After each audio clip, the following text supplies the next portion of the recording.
Жадыра Асылханқызы, қайырлы күн. Қайырлы күн. Сұхбат беруге уақыт тауып келгеніңіз үшін көптен көп рахмет. Осы скрининг тақырыбы қашанда өзекті ғой.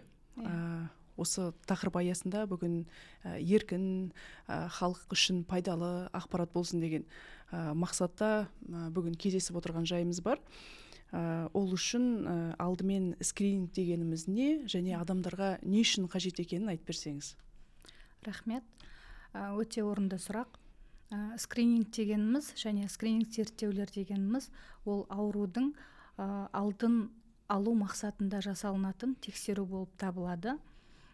Кейбір науқастар ауруды алғашқы белгілері пайда болғанмен де олар өз денсаулығын қарамай жүре беруі мүмкін. Сондықтан біз скрининг жасау арқылы аурудың ерте белгілері анықтау болып табылады. Ерте анықталса, ол азаматтың өзіне де жақсы. Сонда неше жастағы азаматтар өту керек? Қандай жас топтарына ерекше көңіл бөлінеді? Бізде Қазақстан Республикасында Қазақстан азаматтарына Қазақстан денсаулығы және денсаулық жүйесі кодексінің 80-ші бабының 3-ші тармағына сәйкес әрбір азамат профилактикалық тексеруден және скринингтік тексерулерден өту міндетті болып табылады. Жас ерекшеліктеріне келетін болсақ, бұл жерде 40 жас пен 76 жас аралығында ер кісілер, негізі 40 жас пен 30-76 жас аралығындағы ер азаматтар мен әйел кісілер өтеді. Онда скринингтан қандай жас топтағы азаматтар өту керек, және ауру түрлеріне қарай да бөліне ме олар? Әрине, бізде аурудың келесі түрлі топтағы ауруларды ерте анықтауға бағытталған скринингтер жүргізіледі. Ол бізде жүрек қан тамырлар жүйесінің ауруы, ол бізде жүректің ишемиялық ауруы, артериалды гипертензияның алдын алу және қант диабеті, глаукоманы ерте анықтау үшін нысаналы топтағы 40 жас пен 76 жас аралығындағы ер азаматтар мен әйелдер скринингтен өтуге міндетті. Олардың жиілігі әр 2 жыл сайын скринингтен өтіп отырады. Келесі бізде нысаналық топ, ол жатыр мойынның обыры. 30 жас пен 74 жас аралығындағы әйел кісілер әр 4 жыл сайын скринингтен өтуге міндетті. Одан кейін бізде сүт безінің обыры 40 жас пен 76 жастағы әйел кісілер скринингтік тексеруден өткізіледі. Келесі нысаналы топ бізде тоқ ішектің обырын ерте анықтауға бағытталған скрининг 40 жас пен 76 жас аралығындағы әйелдер мен ер кісілер болып табылады. Және де бізде келесі нысаналы топ, олар ми қан айналым жүйесінің бұзылуын ерте анықтау, ол 50 жас пен 76 жастағы ер кісілер болып табылады. Одан кейін бізде тағы бір топ гепатит Б мен С-ны ерте анықтауға жатады. Ол кісілер медициналық қызметкерлер, операцияға дайындалып жатқан науқастар, шұғыл және жоспарлы түрде операцияда өтетін науқастарға жасалынады. Одан кейін жүкті әйелдер өтеді, гемодиализ, жаңағы жүрек қан тамырлары бөлімшесінде жатқан науқастарға, сосын онкологиялық больницада жатқан жаңағы науқастарға жүргізілетін скрининг. Бұның өту мерзімі жаңағы дәрігерлер үшін 6 ай сайын өтіп отырады.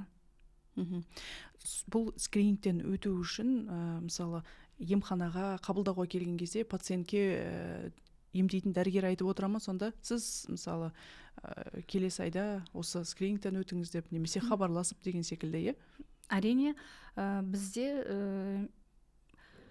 медициналық санитарлық алғашқы көмек көрсету орталығындағы учаскелік дәрігерлермен медбикелер алдын ала осы скринингтен өтетін нысаналы топтардың тізімін біріктіріп, ол кісілерді алдын ала телефон шалу арқылы шақырып отырады скринингке.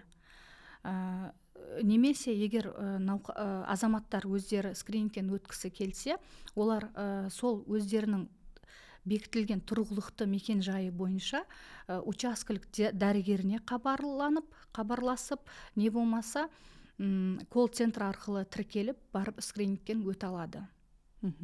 Оны өту үшін мәмс жүйесінде сақтандырылған мәртебесі болу керек пе? Әлде тегін жасала ма? Жоқ, қазір бізде бұған дейін онкологиялық скринингтерді мәмс жүйесінде жүргізсе, 2025 жылдан бастап тегін медициналық көмек беру аясында барлық азаматтарға скринингтің барлық түрі тегін. Таптырмас мүмкіндік қой ол, иә? Яғни мысалы жаңа айтып өттіңіз ғой, басында білмей жатады, иә? Қателік енді алғашқы стадияларында білуге тегін барып тексеріліп, оның алдын алуға мүмкіндік, яғни, иә? Иә. Әрине, әрбір азамат өзінің денсаулығы аурудың алдын алу үшін өзі саналы түрде барып скринингтен өтуге міндетті деп ойлаймын. Осы скринингтің нәтижесінде көбінесе қандай сырқаттар анықталады? Жаңа атап өткенде, бізде жүректің ишемиялық ауруларын ерте анықтауға болады, артериалдық гипертензияны ерте анықтауға болады, қант диабетін, сонымен қатар глаукоманы, қатерлі ісіктерді, ол қатерлі ісіктерден айтатын болсақ, жатыр мойнының обыры, әйел кісілердегі сүт безінің қатерлі ісігін ерте анықтауға болады, және ер кісілер мен әйел кісілер арасындағы тоқ ішектің қатерлі ісігін ерте анықтауға болады. Сонымен қатар ми қан айналым жүйесі бұзылуының ер кісілер арасында ерте анықтауға бағытталған. Соңғы кездері қайсысы көбірек анықталып жатыр? Ондай бар ма көрсеткіштер? Әлде барлығы да әртүрлі жағдайда анықталып жата ма? Өте орынды сұрақ. Соңғы 10 жылдың ішінде біз осы скрининг жүргізудің арқасында жаңағы жатыр мойнының обыры мен жаңағы сүт безінің обырын 89%-ға жаңағы бірінші сатысы мен екінші сатысын ерте анықтап отыр. Бұл яғни скринингке келгеннен кейін анықталып отыр, иә? Иә. Осы профилактикалық тексеруден өту үшін азаматтар өзінің емханасына келу керек, өзінің дәрігеріне, сосын жолдама береді, ол кісі? Иә. Бірінші мекемеге келгеннен бірінші уақытын белгіленіп келеді ғой, скринингке өту үшін алдын ала дәрігердің қабылдауына жазылып. Бұл бізде скрининг 2 этаптан тұрады. Бірінші кезең ол науқастар келіп, азаматтар келіп, өзінің бірінші кезеңде азаматтар келіп, қан анализдерін тапсырады. Жаңағы әр нысанның өзінің алатын анализдері бар, жүргізілетін тексерулерін өткеннен кейін, егер нәтижелерінде ешқандай ауытқу болмаған жағдайда, медбикелер ол кісілерді медициналық ақпараттық жүйеге тіркеп, науқастарға салауатты өмір сүру салтын түсіндіріп, уақытылы скрининг өту туралы ақпараттарды ұсынып босатылады.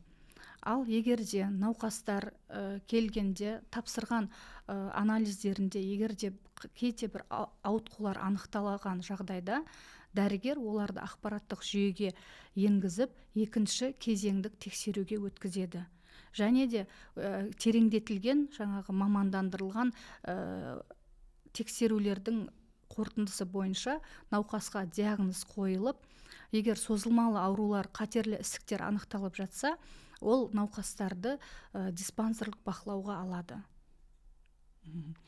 Тағы бір сұрақ қоя кетейінші бұл жерде. Мысалы, әсіресе шалғайда, ауылда тұратын азаматтар самолечение дейді ғой. Мысалы, ауырса, көп жүріп қалады да, емделіп. Ол азаматтарға өз ойыңызды айтсаңыз, скринингке міндетті түрде келу керек деген секілді. Әрине, шалғайдағы тұратын азаматтар көбіне өзіне қарамай жүре береді ғой, ауруды асқындырып, соңғы этаптарда келіп тексеріліп, ол кезде кеш болып отырады. Сондықтан шалғайда да бізде медициналық алғашқы көмек көрсету орталықтары бар ғой, сол жерге келіп, науқастар, азаматтар өздері үшін денсаулықтарын тексеріп отыру міндетті деп ойлаймын, өзі үшін. Яғни өзінің дәрігеріне барып тұрақты түрде тексеріліп тұруға болады. Қатып қалған қағида жоқ қой, мысалы 40 жаста өту керек, мысалы ауырса, жанына батса, ол барып толыққанды тексеріліп, мысалы скрининг жасалынады, иә. Көп жағдайда азаматтар, жаңа өзіңіз айтып өттіңіз, сөз арасында осы скринингке бармай қояды, алдын ала тізімі бар, шақыртулар жасалып жатады, олардың жауапкершілігін арттыру үшін не істеу керек деп ойлайсыз? Әлде ол азаматтар өз денсаулығына өздері көңіл бөлу керек па? Жауапкершілік өзінде болу керек, Әрине, міндетті түрде бірінші әрбір азамат өз денсаулығына өзі жауапты. Ауырып ем іздегенше аурумадың алдын алу керек деп осы скринингті айтар едім. Сіз аурудың ерте скрининг өту арқылы сіз аурудың алғашқы этаптарын анықтап, сіз аурудың асқынуы мен сол асқынулардан болатын өлім жітімнің алдын аласыз. Сіз ойлаңызшы, сіздің балаларыңыз бар, ата-анаңыз бар, бауырларыңыз бар. Сіз өз денсаулығыңызға салғырт қарап, тексерілмейсіз жүріп, соңғы этаптағы жаңағы обырларды алайық, қатерлі ісіктерді. Соңғы этапта келеді. Көбіне бізде солай ғой, жүріп тексерілмей, ол науқас көп ұзамай бәріне белгілі қайтыс болады. Оның алдын алу үшін біз скринингтен өтсек, ерте бірінші этапта, екінші этапта анықталып жатса, біз аурудың өлім жітімнің алдын алуға болатын еді ғой. Толық айығуға, жаңағы ота жасатып, операция жасатып, алдын алуға болатын еді. Сондықтан әрбір азамат өзінің денсаулығына жауапты қарау керек. Скринингтен өтіп отыру керек. Ол өзіңіздің денсаулығыңыз өзіңіз үшін ғой, ерте ауру болмай тұрып алдын анықтау. Қазақстанда осы скринингтік тексерулерін өту үшін әлеуметтік демалыстар қарастырылған дейді. Ол қанша күн, және бұл механизм қалай жұмыс істейді? Бізде Қазақстан Республикасында еңбек кодексіне сәйкес әрбір жұмыс істейтін азаматқа 3 күндік әлеуметтік демалыс қарастырылған. Ол 3 күн деген 3 күн қатарынан емес. Бұл жерде түсіну керек. Сіз учаскелік дәрігерге уақыт тіркелесіз, барып тексерілесіз, оның қорытындысын аласыз, оның бәрі уақыт, оны күту керек болады.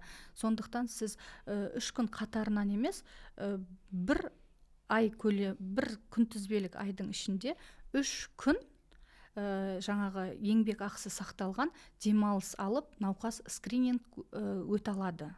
Яғни белгіленген бір уақытта, мысалы 2 сағат өтті ма, содан кейін жұмысына бару керек. Толыққанды бір күн емес, мысалы, 3 күн дегенде азаматтар ойлауы мүмкін, 3 күн қатарынан мен демалыс аламында жаңағы барып тірліктерімді тындырып келем. Жоқ, ондай емес. Бұл жерде 3 күн беріледі. Ол сіздің дәрігеріңіздің уақытына, жаңағы тексеруге баратын уақытыңызға байланысты. 2-3 сағатқа сіз барып скрининг өтіп келесіз, кейін оның қорытындысын алу үшін барасыз. Сол уақыттарды қосқанда 3 күндік, қатарынан емес. Жадыра Асылханқызы, уақытыңызды бөліп, пайдалы ақпаратпен бөліскеніңіз үшін көптен көп рахмет. Елдің алғысына бөлене беріңіз. Рахмет сізге де.